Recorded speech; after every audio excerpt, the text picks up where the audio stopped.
Morobe administration responds to protest petition. Bank South Pacific positive on market share and customer service. Madang PMIZ police in the spotlight over allegations of bad behavior. This is National MTV News with Morobe Tulo. Good evening, good to have your company. Thank you for joining us for Thursday's news. A public forum held today in Lae is the fourth the Morobe provincial government has held to respond to the demands of the petition presented to them last Tuesday. Jasper Gemma, one of the facilitators of the protest last Tuesday, says so far they are pleased with the provincial government's response. He says unlike 2011, the provincial government has responded positively to the concerns raised.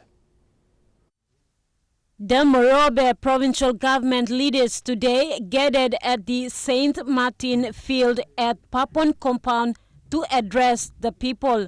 During the forum, Morobe Governor Kelly Naru highlighted the government's responses to the demands presented in the petition. The petition is in three parts: the short, medium and long-term measures. So far, the Morobe provincial government has given 2 million kina to implement a total ban on street vending. This 2 million kina is part of the short-term measures taken by the provincial government. But there are concerns that the provincial government may not be able to implement its strategies. Jasper Gemma, one of the facilitators of the protest march, wants to know if there is money budgeted for the implementation of the medium and long-term measures. Is this going to happen? The short-term measure is with effect, but the medium-term and long-term, how long and how much is the budget? How much is the budget cater in the next few years to cater this situation? Mipla putin mo sem long liglik short-term, na biyan go medium-term na long-term. So total budget is about 2 million. The provincial leaders' response to the demands follows a protest march last week by locals to crack down on street vending and petty crimes in the city. The protesters, in a 3-page petition, outlined 9 demands for the provincial government to act upon within 7 days. So far, there is a general consensus that the provincial government has addressed much of their concerns. Martha Lewis, National MTV News, Lae. Tawai CSC MP and Fisheries Minister Mao Zemming has attacked Lae MP Lujaya Koza, telling her to lead from the front with regards to the Lae City Authority, of which she is chairperson. Zemming's reaction comes after the Lae MP indicated there was division between key stakeholders of the Lae City Authority, which included Chief Secretary Sir Manasupe Zuranoa. Zemming said the meeting was not to plot against the Lae MP. Previously, the Lae MP had also raised concerns over the funding of the Lae City Authority. The rift between her and the PNC-led government further widened after she was sacked from the PNC party. People's Microbank Limited, a subsidiary of the National Development Bank, officially launched its new services today at its head office in Goroka. People's Microbank customers can now access their account with the People's Card at an ATM or FPOS and connect online to the new PMBL website. Minister for Trade, Commerce and Industry and member for Young Guru Sia, Richard Maru, officiated the event, saying that PMBL has a vision to become PNG's leading commercial bank by 2017. In his keynote address, founder for PMBL, Richard Maru, congratulated PMBL and NDB for being the first microbank to offer FPOS and ATM services. Minister Maru, on behalf of the government, thanked NDB for reaching out to the unbanked population of Papua New Guinea. We must take on ANZ, BSP and Westpac. This should be a very clear message from government to all of you. He added that PMBL is focused on improving the well-being of Papua New Guineans and assures continuous government support.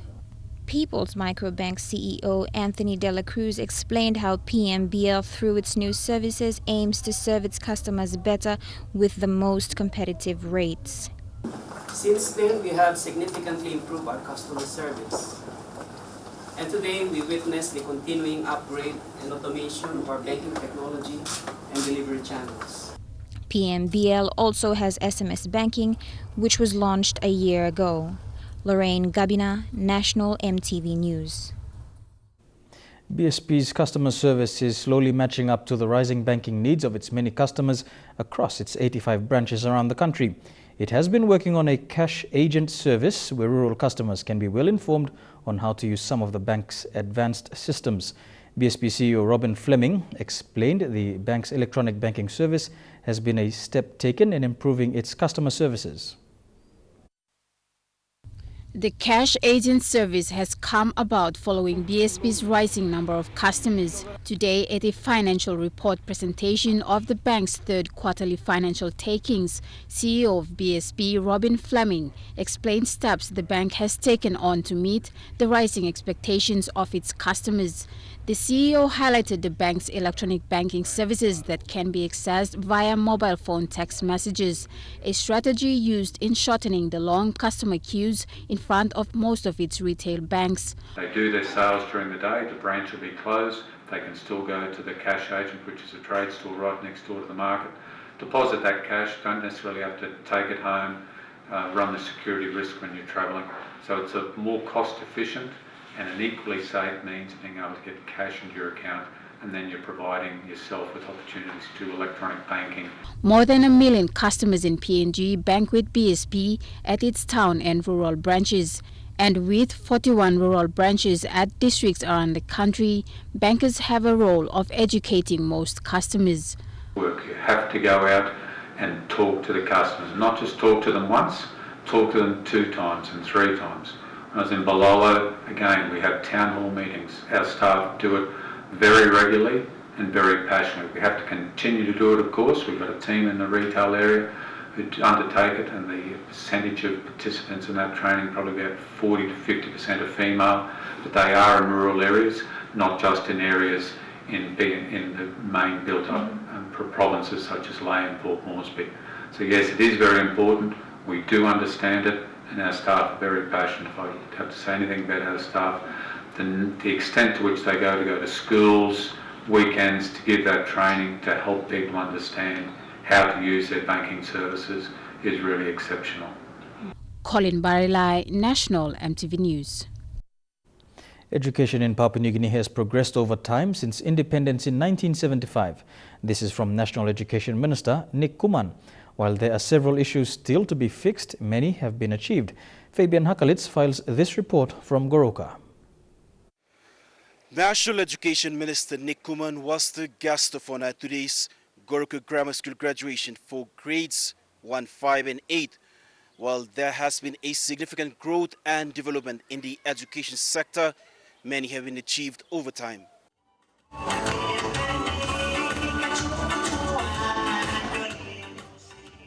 However, some issues that needs to be fixed is the link of private education institutions with the national government for quality education outcome under one standard curriculum. Become partners of the government, of the private sector, and become partners in development this country. Minister Kuman thanked Goroka Grammar School for partnering with the national government in delivering quality education. We produce PNG students using PNG curriculum. I'm glad to say this because Goroka Grammar is one of the private schools that use PNG curriculum. School Principal Nelson Huaneromo acknowledged the national government support in education. He said Goroka Grammar School will adopt to any changes required by the state.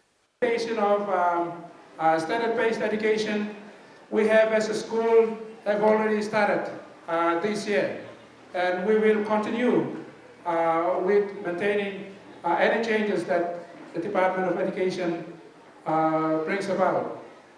One of those issues that needs to be fixed is the link between privately run education institutions like IEA with the state, and Minister Kuman has challenged them to work together with the national government for the delivery of quality education in Papua New Guinea.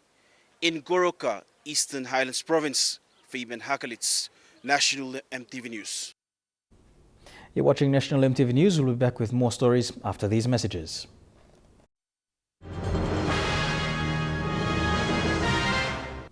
Welcome back to the news. A suspension directive from the police hierarchy has placed the careers of 10 police officers attached to the dog unit in uncertainty. Most of these officers have been in the unit for over 4 years, and they say going home is a demoralizing move. This directive followed various confrontations between the members of the dog unit and the Bomana Police Training College last week. Our reporter Tekla Gunga, who has been following this story, files this report. It is the 6th day of the indefinite suspension for the dog unit. The situation here remains the same since MTV last visited on Tuesday. All vehicles, dogs and firearms grounded and officers suspended from official duties. Whilst awaiting the outcome of the investigation and clearance to uplift the suspension, 10 members of the dog unit could be sent to their home provinces. These 10 officers used to live in the Bomana Training College. They are residing in a classroom at the Dog Unit Operations Center.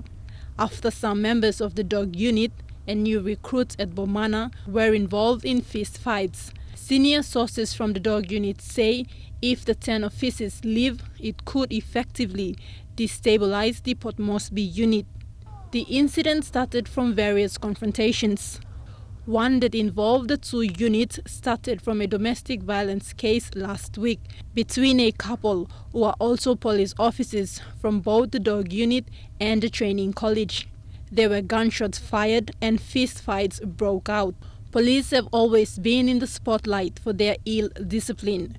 Police Commissioner Gary Baki, when entering the office, emphasized on discipline and effective command and control. He said to have zero tolerance of ill-discipline actions by police, accountability of commands, and to ensure only fit and proper persons in the force. Meanwhile, the investigations into the confrontation began yesterday, headed by the Police Internal Investigations Unit. Tekla Gunga, National MTV News. The controversial Pacific Marine Industrial Zone project, also known as the PMIC Project, is set to be officially launched by Prime Minister Peter O'Neill next week.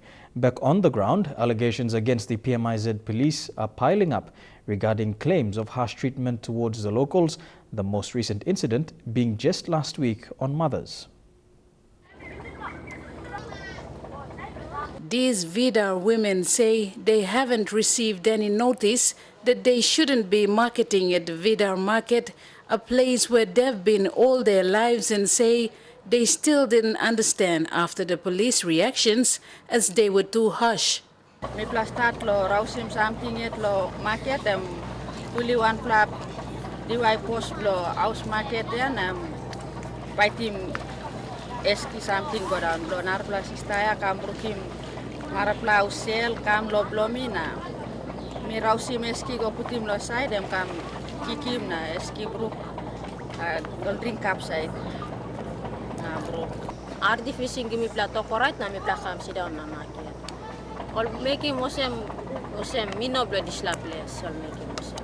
This wasn't the first time as the youths joined in to give their accounts.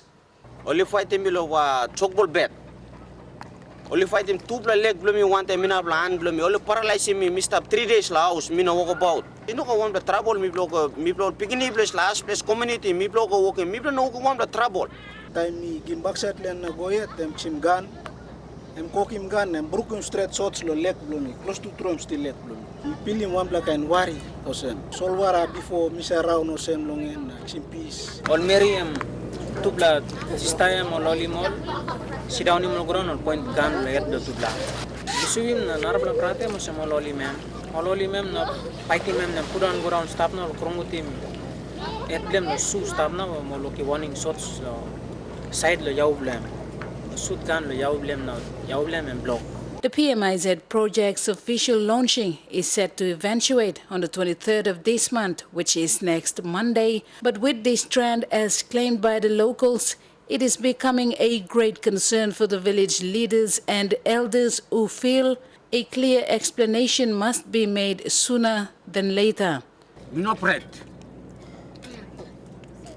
Me government and you government too. You come to walk long. Marine Park or you come walk long community long barfing people inside long this place. You come here long work, make him work, okay, you make him work good. Suppose you don't like to make him work good. Why by you not organize one time people community na by you work? Now this line by you kill you one property kini blow me play die yo. Or by you work you want him na by me to make you want him something. By me plaster post him. The people's concerns are now gravely on what the project may mean, given the treatments they've been getting currently when the project hasn't even started yet. They are forbidden to pass certain boundaries, both on the land and on the sea. Rachel Shise, National MTV News, Madang. Aviation company Hellafix yesterday received its first Viking Twin Otter aircraft. The aircraft will be used to support Hellafix's business in the oil and gas sector. It will also be used to service the rural areas of Papua New Guinea, which depend on airline services. It took 60 flight hours, that is approximately 8 days, to ferry the Viking Twin Otter Series 400 from Zurich to Papua New Guinea. This now brings Hellafix total aircraft fleet to 16. Chief Executive Officer Robert Agarobe says the aircraft will assist in Hellafix operations in the oil and gas sector. It's been going on for like 4 years. After 4 years, we eventually landed a Twin Otter here. Not just a Twin Otter, ordinary Twin Otter. This is one of the new ones that are built, the 400 series.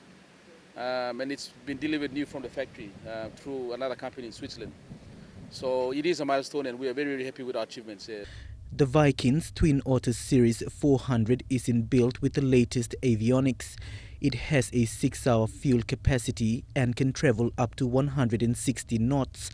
It can also carry a total of 19 passengers with cargo. A number of Hellafix staff have also been sent to Zurich, Switzerland for flight simulator training in order to understand the aircraft mechanics. The aviation industry is evolving with many airline companies targeting specific markets. Looking at past experiences like Thales, Airlines PNG, they brought in aircraft that suited the terrain, but these aircraft have grown. Thales left. Airlines PNG have grown into a different market, and we'd like to tap into that market where airlines grew, but eventually left, because the majority of our population who are actually stuck out in the remote areas depend on aircrafts like this, and especially the Twin Otter. And that's why I focus on the Twin Otter so that we can try to bring a lot of the government services back into the rural areas. Mickey Cavera, National MTV News. The Bank South Pacific Group delivered its third quarter financial report to shareholders and stockbrokers today. The report revealed a decrease of 9% compared to last quarter's, which was over 130 million kina. BSP is the only bank in the country that publicizes its financial reports to the public as well as the media. The decline was a result of a loan write-off in the retail segment. Revenue continued up slightly to 402 million kina, an increase of 3 million from the previous quarter. Interest income growth dominated the increase. Depreciation and amortization charges are at 26 million kina, a decline by 3 million kina from more than 29 million kina in the previous quarter. Bad and doubtful debts saw an increase by 14 million kina to 35 million kina this quarter. The trend largely reflects the ongoing impact of the slowed economic conditions. The other operating expense for the third quarter is at around 160 million kina, reflecting BSP's prudent cost management. BSP remains well capitalized with capital adequacy in the third quarter. Bank South Pacific Chief Executive Officer Robin Fleming highlighted that BSP is able to respond to challenges such as the current economic condition. Share market's not fully liquid. Our share price doesn't reflect the true price we would expect given the underlying fundamentals. Our return on equity is around about 30%. Our return on assets is strong. We continue to report, as we've indicated today, very, very strong profits. And at 7 kina 44, it's not fair value. BSP's total deposit market share, currently at 45% inclusive of the recent gaining. Cook Islands added 158 million kina, Tonga added 132 million kina, and Samoa added 206 million kina to group total loans. The combined share has reduced slightly with BSP's inclusion of 3 new smaller Pacific markets to its operations. The bank has maintained stable lending market share, growth in deposit market, although addition in new countries has caused a minor reduction in combined share. Investors are somewhat more loath and don't have necessarily the cash to be able to invest at this time, hence the share price is not as strong as we would hope, and that's what we continue to look at how we can improve the share price. We have a share buyback and we're looking at other options as well to improve the overall price of the BSP shares. Marilyn Diaukatam, National MTV News. And now a look at our finance news. The kina closed unchanged at $0.3395 US in the interbank market. At Bank South Pacific, your kina was buying $0.3320 US, $0.4639 Australian dollars, $0.3080 euro, and 40.70 Japanese yen. Looking at commodity prices at New York close, gold, coffee, cocoa, and copper closed the day higher. Palm oil, crude oil, and copper closed the day lower. And on the stock markets, the Dow Jones closed at 248 points lower, the ASX closed at 81 points lower, and the All Ordinaries closed at 84 points higher. Here with Thursday's news. After the break, Jimmy's District Development Authority in place. Stay tuned.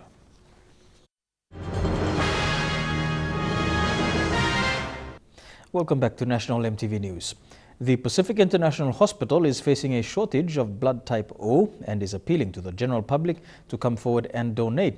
Pathologist Dr. Jonathan Oblefius said the hospital has a growing number of patients and this has affected reserves in the hospital's blood bank. He said the hospital has been receiving assistance from the Port Moresby General Hospital, but it's not sufficient to cater for every patient at PIH. The hospital needs blood to carry out major heart operations next week and is appealing to the public to come forward and donate wholeheartedly.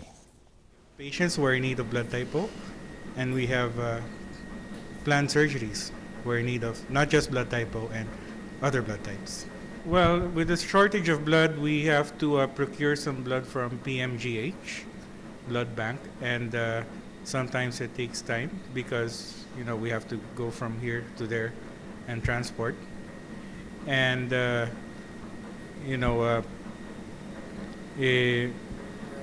for accurate or fast treatment, you need to be able to give blood in a timely manner.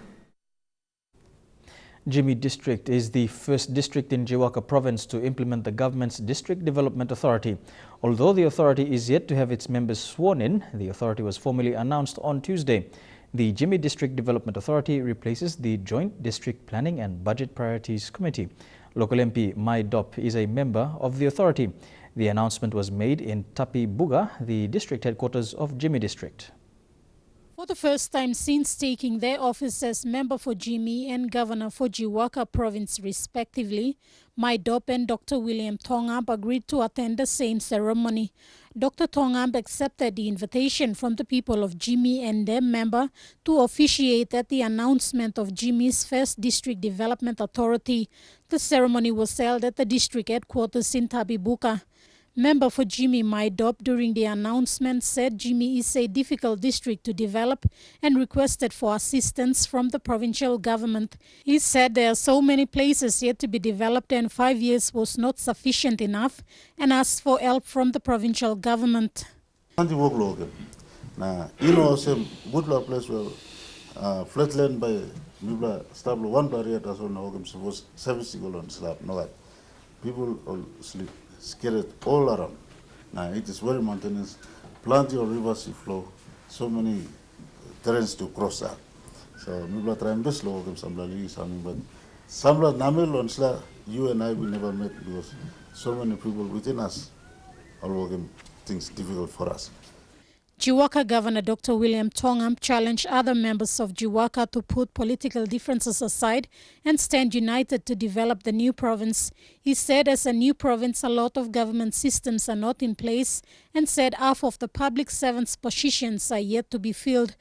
Governor Tongam told Jimmy DDA to consult and work in partnership with the provincial administration to deliver services. Both members of parliament described the occasion as an important point in the development of the district and the province. Jimmy DDA is made up of the member, the CEO, 2 council presidents, 2 ordinary members, a church representative, and a women representative. Due to the unavailability of the Commissioner of Votes, all members will be sworn in on a later date. Michelle Amba, National EMTV News, Mount Hagen.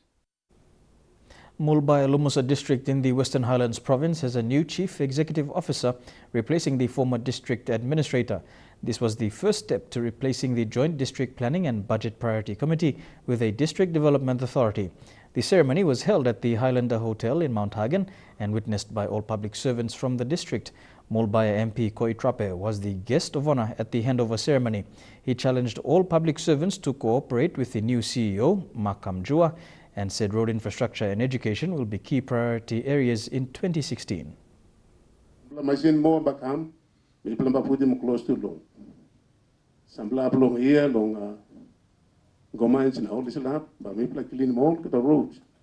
fixing. Road is the key. Then maybe look long. Now maybe look long. Education too. Education and human resources, very important. Me like you look at that. Respect them. Work on them. Look at them. Turning overseas now, it's a widespread phenomenon of women turning themselves into weapons. The fact is, this would-be killer wasn't the first and certainly won't be the last. It appears she was ready to die for ISIS.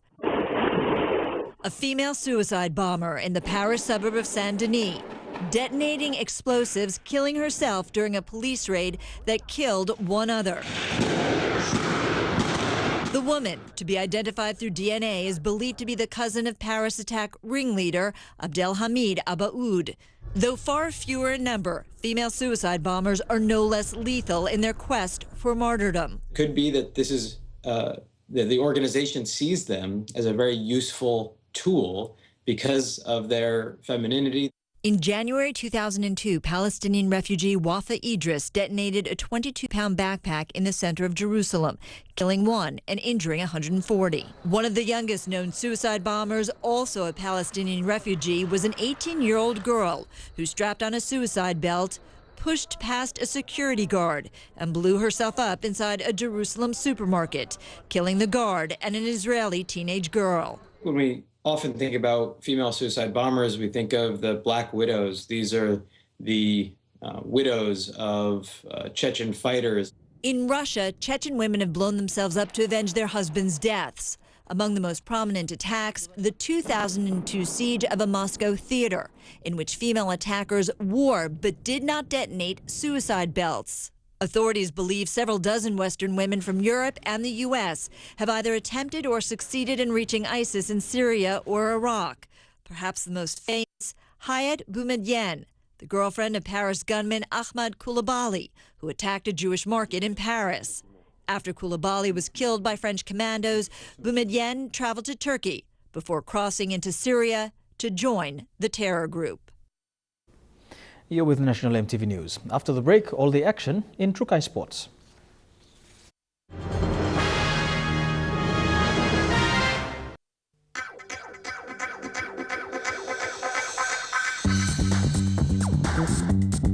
Trukai Sports.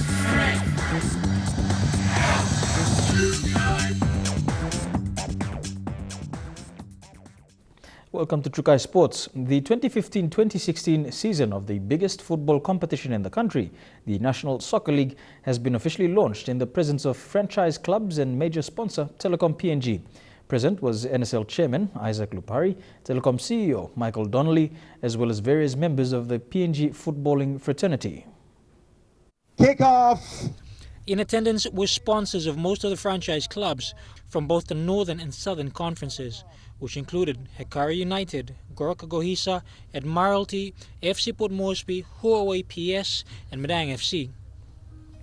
Chairman of the NSL board Isaac Lupari spoke of football transcending all facets of PNG's social platform and preached the gospel of soccer in PNG. That PNG is a big boy in the region, and we got a competition that is vibrant, and we need a second team to take part in that Oceania competition. And I'm happy to announce, I think it's been announced, that we will have 2 teams this year participating in the Oceania League. With newly appointed senior national coach Fleming Seritslev observing proceedings, PNGSF CEO Peter Chamalili spoke of how football in the country has now raised a profile of Papua New Guinea as a sporting powerhouse in the region, with commitments of support. Be supporting the cause, supporting what soccer is doing, and we will continue to support soccer in this country.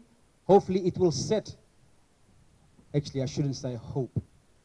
In reality, soccer is going to set the benchmark that will allow us to hold every other event that we want to take a shot at in the world.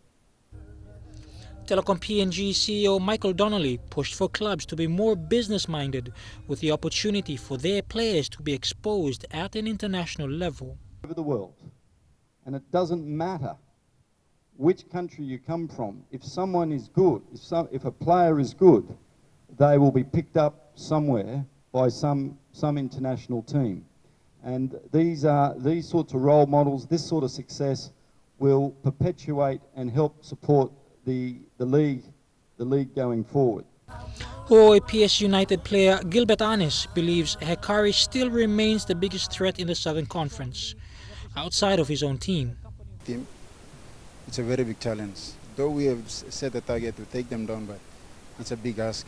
So the threat will be Hekari, followed by Rapatona, has recruited well, as well as POM FC. Though they went away, but they came back recruiting well. Most of the under-23 players are in there, so it's going to be a big ask for us. Season 11 of the Telecom National Soccer League officially kicks off with 6 games spread across 3 venues across the country, and Chairman Isaac Lupari was a very, very happy man at the end of the evening as he preached of the gospel of soccer.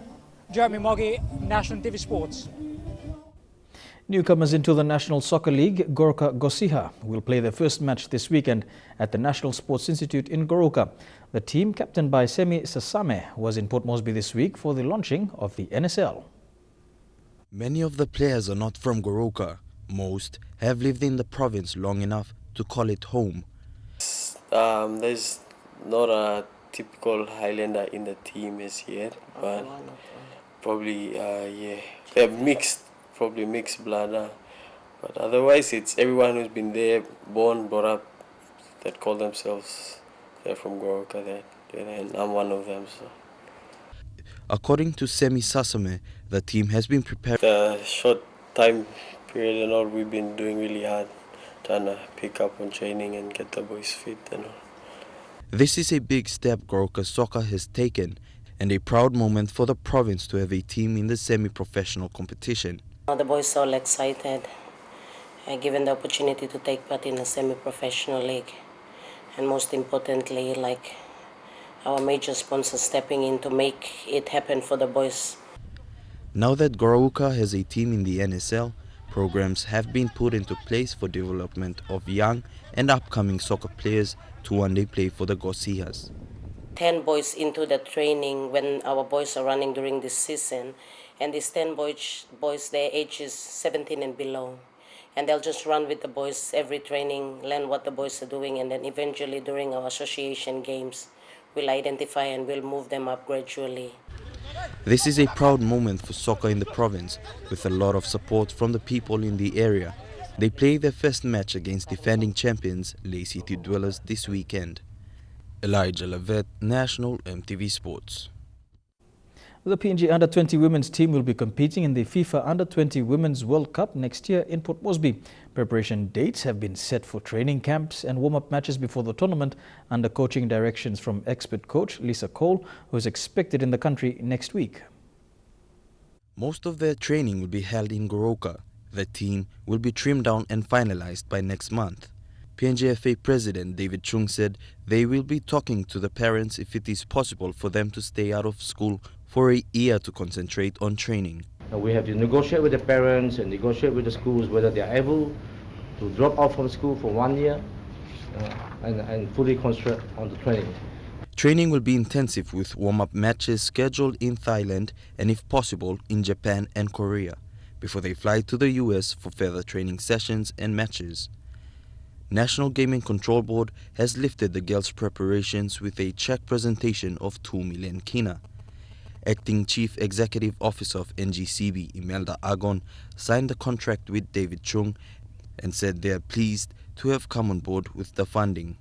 $1 million towards the hosting of the FIFA Under-20 Women's World Cup that will be hosted in PNG at Port Moresby in the coming year.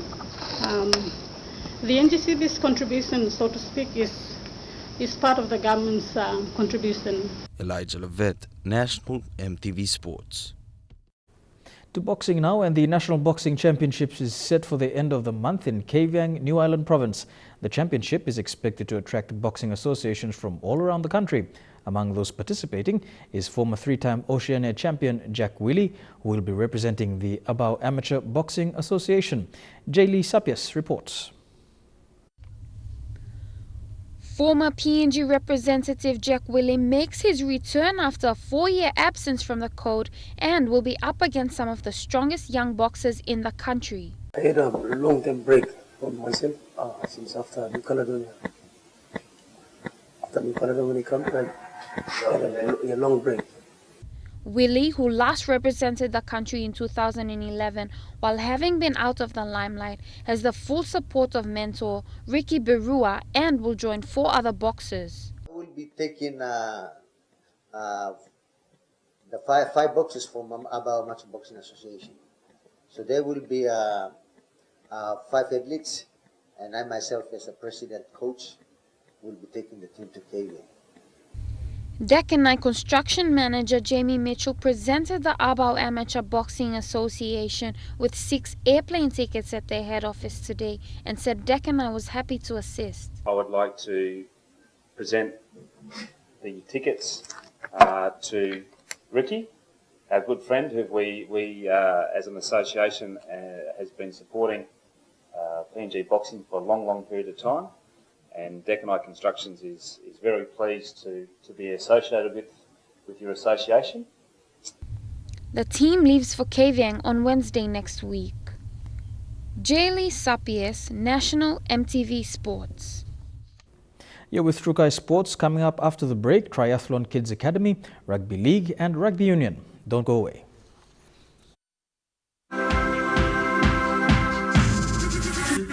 Trukai Sports. Welcome back to Trukai Sports. To triathlon now, and former Miss PNG Rachel Saperi James is off the catwalk and now embarking on an ambitious youth program under her Tri Kids Academy program. As part of that development, she is running the Solwara Swim School and Solwara Swim Squad Championship, which will be held this weekend in Kavieng, New Island Province. Rafaela Kaure reports. Rachel, who came up with this initiative of helping young kids from the rural areas of Kavieng, said she sees potential in the kids ranging the age of 6 to 16 years old. Swim School and Solwara Swim Squad Championships. So this is just swimming. So we're going to be racing the kids in their age groups and their divisions across the lagoons, and that's on the 22nd of November coming up. This will be its first swim in Solwara Swim School and Solwara Swim Squad Championship to scout young kids and help to develop their swimming techniques to become great athletes. We've been schooling them on proper swim technique. Because a lot of kids in the islands can swim, but all not got this proper technique, and that's what we're trying to teach and school them. Because in triathlon, swimming is a very crucial aspect of our sport. So, and to complement the swimming, we have the little athletics in town. We run that from Tuesday right through to Friday every afternoon, and the program is open to any children that want to join, that show initiative, that have the right attitudes, and show us that they're committed. She also mentioned that it is important for kids to learn to have self-respect and that discipline is one of the keys they would like to see develop in young kids to go with the right attitude. Rafaela Kaure, National EMTV Sports.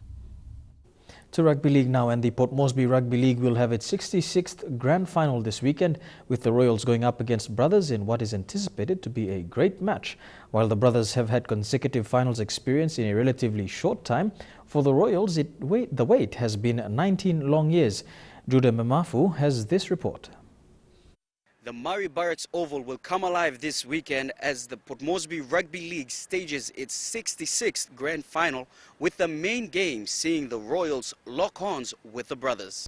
The PRL has enjoyed a consecutive run of 66 years of rugby league competition in the nation's capital since the establishment of the association in 1949. Some leagues have come and gone as well, but only PRL has started in 1949 and has not died down. The past 2 years have not been an easy journey for the PRL. Despite the difficulties and challenges they have faced, it has not stopped them from maintaining the competition and producing outstanding results. The very important thing that I want to say is that PRL has come from a venue revenue of around close to $1 million kina, right at PRL, when we were there. To now we have come here where everything that we are running is just on help players. People come in, they're helping us, and finally we're coming this far to the 66 grand final that we're having. This weekend will see 6 teams battle it out for grand final glory. The under-19 division sees Pom Defence go up against Brothers, while in the women's comp, Souths take on Royals. The main game will also see Brothers battle it out with the Royals in what is a highly anticipated match. Yes, me ready to play next sister game. Me to stay here 2015 and me have the Royals. Me ready to take a field and win the grand final. Yeah, me plan. I'm expecting a very tough match this weekend. Because Brothers is a tough team. They have experience over the years playing finals. But we are prepared for this one. We'll give the best shot. Judah Memafu, National EMTV Sports. The famous Lae City Bombers franchise is set to make a comeback with a new sponsor for the Papua New Guinea National Rugby League bid. The once Lae Glamour Club is being revived to develop the code and give opportunities to Morobean youth. A country and city team are playing in an inaugural cup on Saturday to determine possible Bombers players. Bethany Harriman reports. The Lae Rugby League grounds will come alive this Saturday when the Lae Bombers city and country teams play off for player selections for the Lae Bombers bid. It's the beginning of the PNG Metal Fabricators Cup that aims to identify players for the Papua New Guinea National Rugby League. Today, PNG Metal Fabricators General Manager and Interim Bombers Chairman Rodney Thomas said the franchise is on the path back. The chairman says the club wants to focus on developing young talented players. So I'd like to see the government put more money back into sport, more money into community development. You know, Lae Rugby League, we only have one football field in the whole of Lae City. Lae Rugby League, and you know, we play NRL games on it, we play local Lae Rugby League games on it. Lae is still a stronghold for rugby league. It's the central of all Highlands region towns and cities, but it needs more sporting fields. Omili and the old Y2K field are running down. The Lae League has been the home of the Lae Bombers, but when the Lae Biscuit Company took over the franchise, it changed the name to the Lae Snacks Tigers. The Lae League has become the home of the Lae Snacks Tigers, and in the Tigers' den, they've won 2 minor premierships. The Lae Bombers are now making a bid to re-enter Papua New Guinea's National Rugby League. Coca-Cola Ipatas Cup Chief Executive Officer Timothy Lepper is supporting Saturday's blockbuster city and country clash. So we decided to put a team together, put a team which is the original Lae Bombers back in the NRL. Bethany Harriman, National EMTV Sports, Lae. And that's the news and sports. Up next, your weather details for the next 24 hours. Rugby Sports.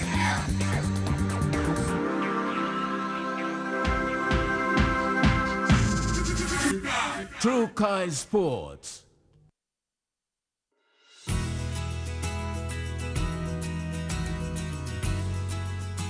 Taking a look at the weather forecast for the next 24 hours. First of all, in the southern region, Daru, you can expect fine and dry weather.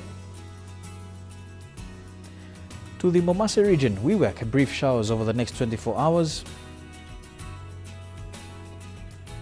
To the New Guinea Islands region, mostly fine in Kimbe, West New Britain Province.